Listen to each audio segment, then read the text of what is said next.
Please join me in the responsive reading printed in our bulletin. Where the Spirit is, there people grow. Lives.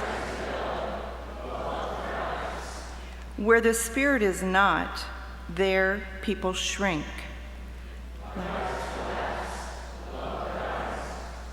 Where the Spirit is, there are meetings and beginnings.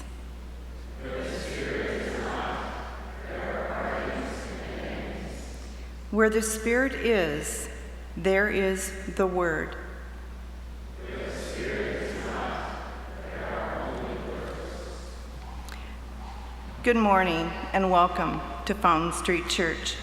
My name is Liz Reynolds, and I have been attending Fountain Street since about 1975, and my journey here has been one of flowing in and out of this church.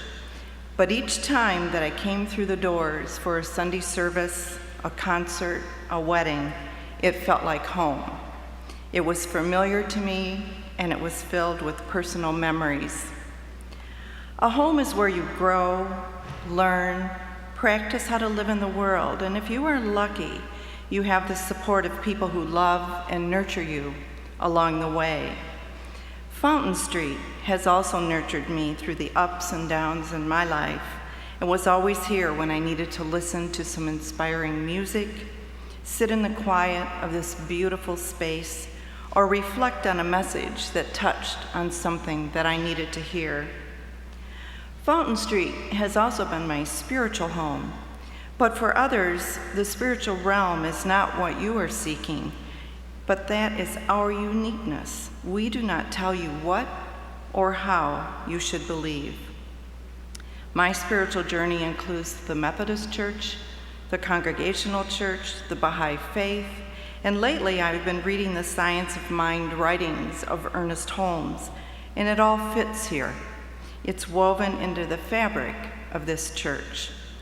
Fountain Street is a place of skeptics and believers, people seeking ways to expand their thoughts, their hearts, and make a difference in our world. Well, in 2010, I came back home again, and I decided that if I really believed in the message of Fountain Street Church, it was time for me to walk the talk and become more involved in our church community. One place you'll find me is in the office on Tuesdays, where I answer the phone and work on projects. But I also send out the birthday postcards, so who could have a happier job? If you are here for the first time, a frequent visitor, or a member of Fountain Street Church, we invite you to join us on our journey to free the mind, grow the soul, and change the world. Welcome home. You belong here.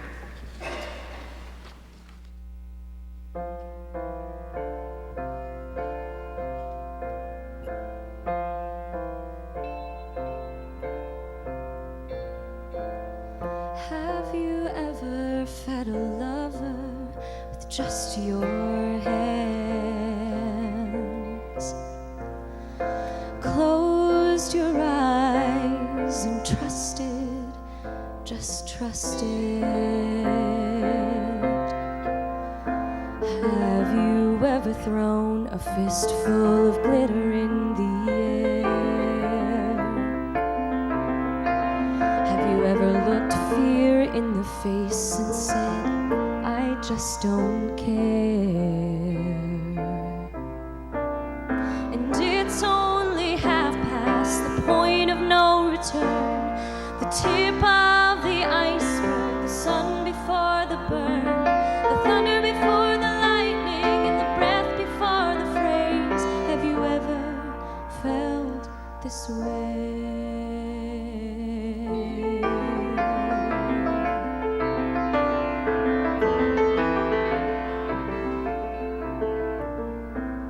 Have you ever hated yourself for staring at the phone? Your whole life waiting on the ring to prove you're not alone. Have you ever been touched so gently you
Say what you will about social media, people tell you about themselves.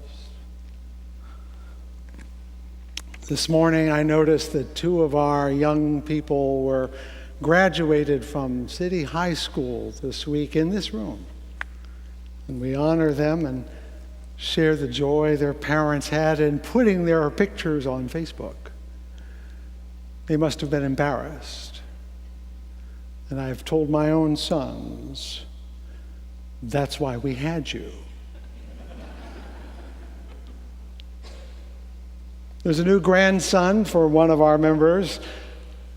There's a picture of her holding that baby and having the smile that only 3 generations in one embrace can own.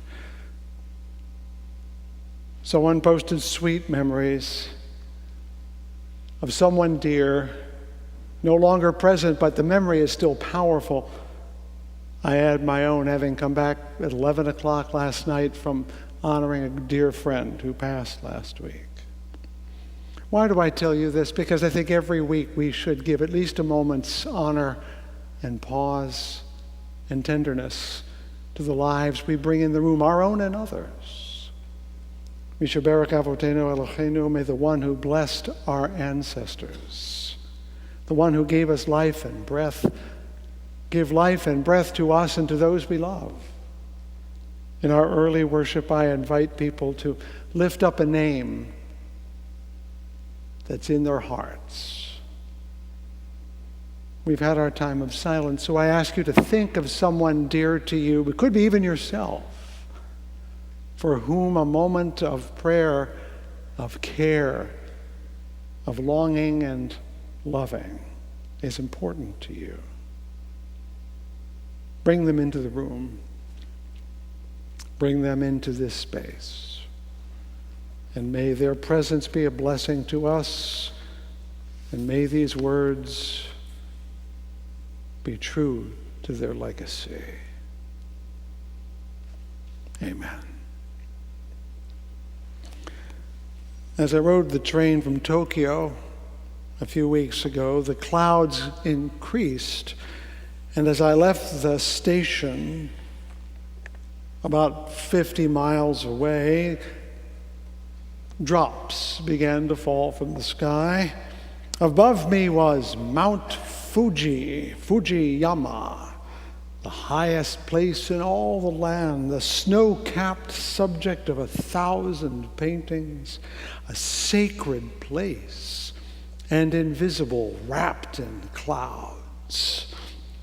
The road up the mountain ran straight beneath the torii, the ceremonial gate that marked the region as a holy place. Beyond the town, the trees enclosed the path that led me upward toward the peak. I will not climb it all. That takes a day or more. But I came to see it anyway. And here it was, enclosed in clouds. Light rain dripped through the leaves and slowly soaked my shirt and hair. To outward eyes it must appear a foolish trip, but not to me. Though hidden from my eyes, my feet stood on its slope. Its mass and shape were something I could feel, which no photograph can hold. An hour up the slope I had. Before returning, I pause and listen for the birds and the rain. Look all around and bending down, pluck up a stone, rough and pocked, belched from its volcanic mouth ages ago, and feel it in my palm as down the slope I go and back to Tokyo.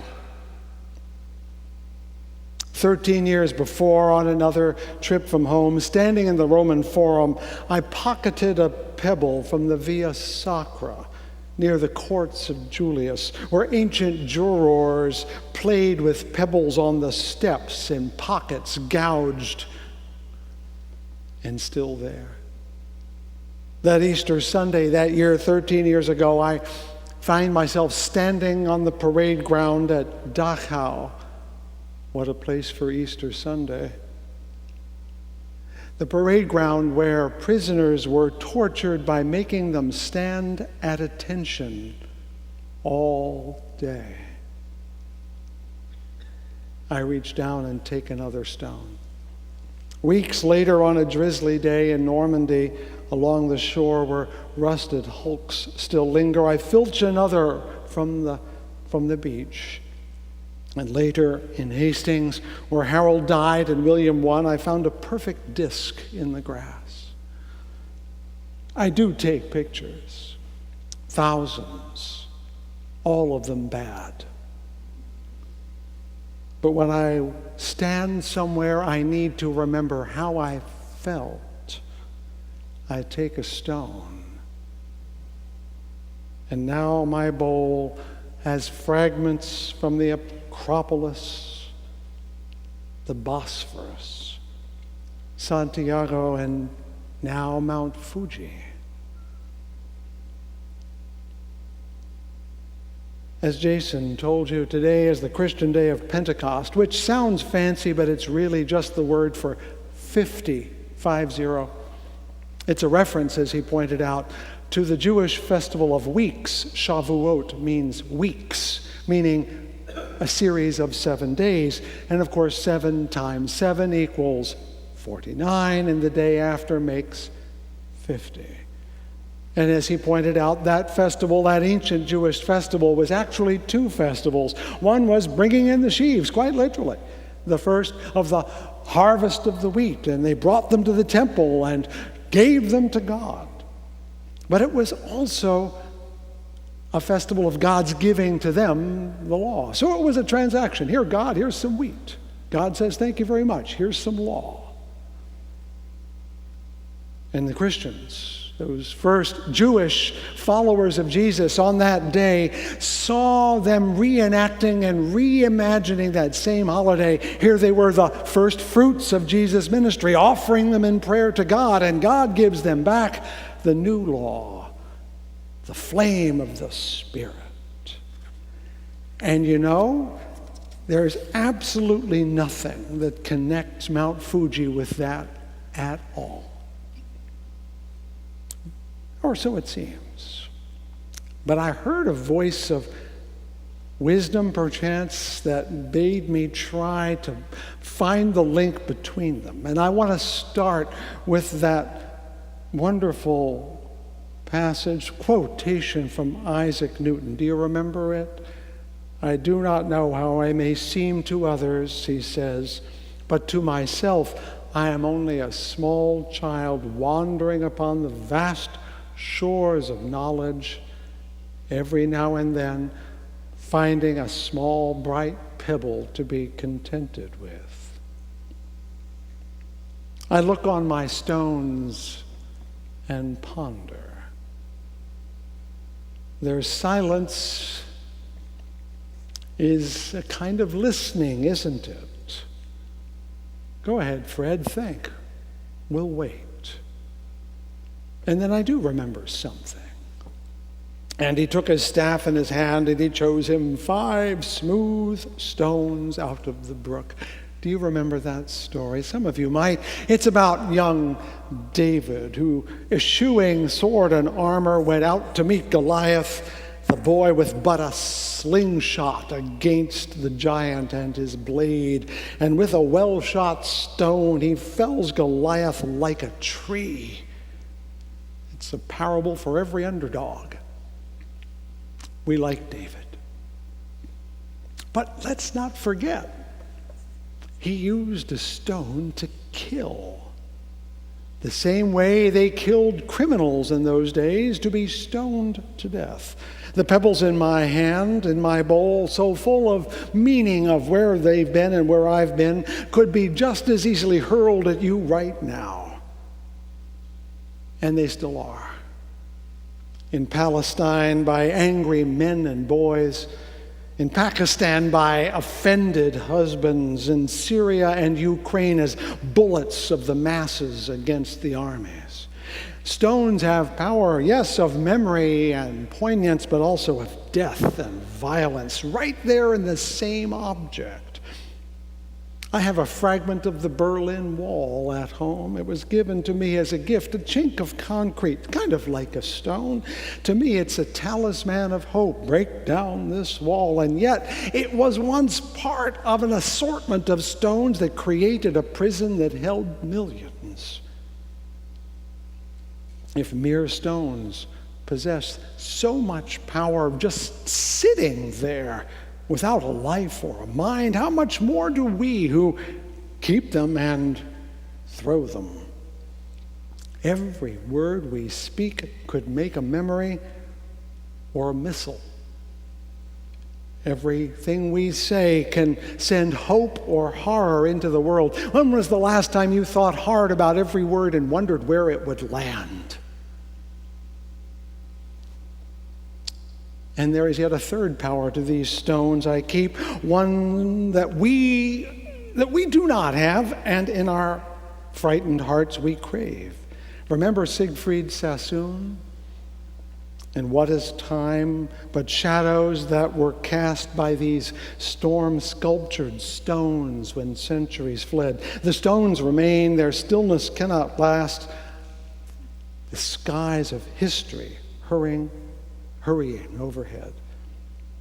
The deepest power of these stones is their immortality. Inert and dull, they are the same to me as they were to a Roman juror with nothing to do, a wounded soldier lying on a beach or in a field, or a pious pilgrim making his or her way to Santiago. Feet have trod over these stones I've picked up back before writing was known. They are each a tick of eternity's clock, and what seems to us a lifetime is to them a moment, because it is a moment. Our lives are barely a breath. The stones they make thee and me ephemeral, reduce us to wisps of wind. Of course, life is wind. We say so in poetry, and it is in reality spiritus, we say in Latin, which is the word for wind, not just spirit. Nephesh, the Hebrew, which means breath and soul. And words in Persian and Sanskrit do the same thing. A baby born only lives when it takes a breath and comes alive. We wait. With bated breath, we say, for that first gasp. And of course, at the other end, we sit beside the hospital bed as the breath gets shallower and shallower and further apart until it stops. But each breath is a life itself. Comes and goes without much notice until we can't. And when we can't breathe, and we've all had moments when we can't, a fear comes over us instantaneously that stones will never know. This truth is what another poet says in words I have shared at memorials. Why are the things that have no death, the ones with neither sight nor breath? Eternity is thrust upon a bit of earth, a senseless stone. In these stones, I hold the mystery of life and death. Right here in my palm, the remnant of a volcano's ancient fury, the marble that was a coral sea before they became the land, the minerals that replaced and became the ancient tree. I can hold them in my hand. What power have I? I am greater than they. And he answered and said unto them, I say to you that if these people should hold their peace, the stones would immediately cry out. You know that. That's from Palm Sunday. There's Jesus going into town on his donkey, and someone saying, Rabbi, chastise these people for treating you like a king. And he said, even if I could shut them up, the stones would shout. What arrogance. And yet, isn't that the very promise he was issuing? That the stones would sing, that the dead would rise, that the mute mystery of life and death would end in victory for the breath. Who would not want this? To believe that this tissue of a body we have that needs breath every minute, every day for years, will somehow triumph over the mountains themselves. It isn't fair, is it, that stupid stones should live forever and we must die. The cry for justice begins with that first breath when we scream our protest at having to give it back. Are not our cities, our ancient cultures, our great arts a protest to this horrible injustice? We carve our presence into mountains. We pour our leavings into seas. We uproot the land and grind the stones that prove that we will outlast it all. We are creatures of the passing breath, though. Vapors that light upon the stone in the morning and vanish in the sun. And so we must try to make our presence known, and we fail. And suddenly there came a sound from heaven as of a rising, rushing mighty wind, and filled the house where they were sitting, and appeared unto them as tongues like fire. That's our story, that our power, our breath is the power of powers. We and God are made of the same stuff. Stones be gone, only we exist. And then I stood in a different place, not on Mount Fuji, but some miles to the south. The sky was blue on the morning of August 6, 1945, when suddenly there was a blinding, searing flash of light which cast a bluish haze over everything in sight. So says Yasuhiko Takeda. That was followed by a thunderous, ear-splitting blast that shook the earth and seemed to penetrate to the marrow of my bones. You know what he's talking about, Hiroshima. And I stood with my feet beside the famous tower with its skeletal remains, a picture of its ruin in my head, now made complete with my own eyes and my own feet. I see the proof of human mastery of mystery, our arrogant claim to be better than everything, the power of breath turned into death, of light to darkness, of spirit to the reaping of the whirlwind. Hiroshima is where we showed our superiority by blasting boulders back into rubble. Ashamed and aghast, as I beheld the city that had been demolished, I bent down to the grass and found beside the noble ruin a pebble to remind me of my smallness. Was it there when the light flashed, when the wind roared, when the heat melted? I don't know. But it was here, and so was I. And lest again I think the universe had dealt me a bad hand beside the stone, I will remember I am but breath, and each one a gift I did not earn and cannot keep. All I can do with these frail gifts of breath is sing.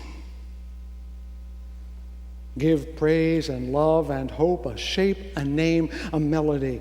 I do not seek tongues of flame. I believe we should have tongues of flame. And maybe, if such a song be sung through every land by every tongue, the stones will find their voice. And perhaps if with our breath we give praise to all that ever had breath and will, even if we sing unto the stones themselves, then they will try and sing back to us. I know it because I feel them trying in my hand.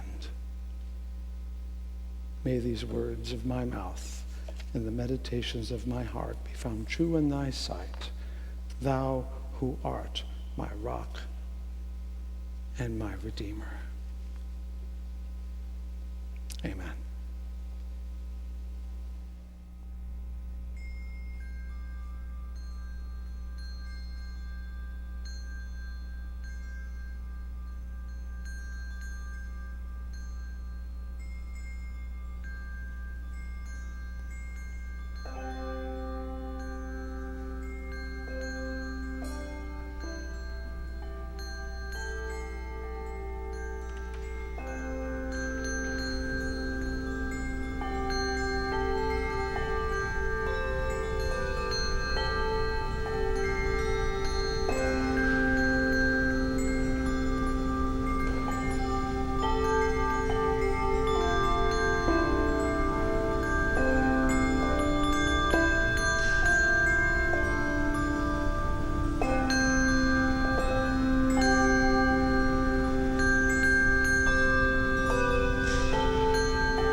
As you go, I invite you this week to find a stone along your way and to place it in your pocket and put your hand upon it when you come across another person. And in honor of Shavuot, the festival of weeks, the celebration that became the Pentecost, the flame of life and death and rebirth all in one, to choose with the stone in your hand that your first word, your first fruit upon each person you meet might be your blessing. May it be so. Go in peace, friends. We shall see you again.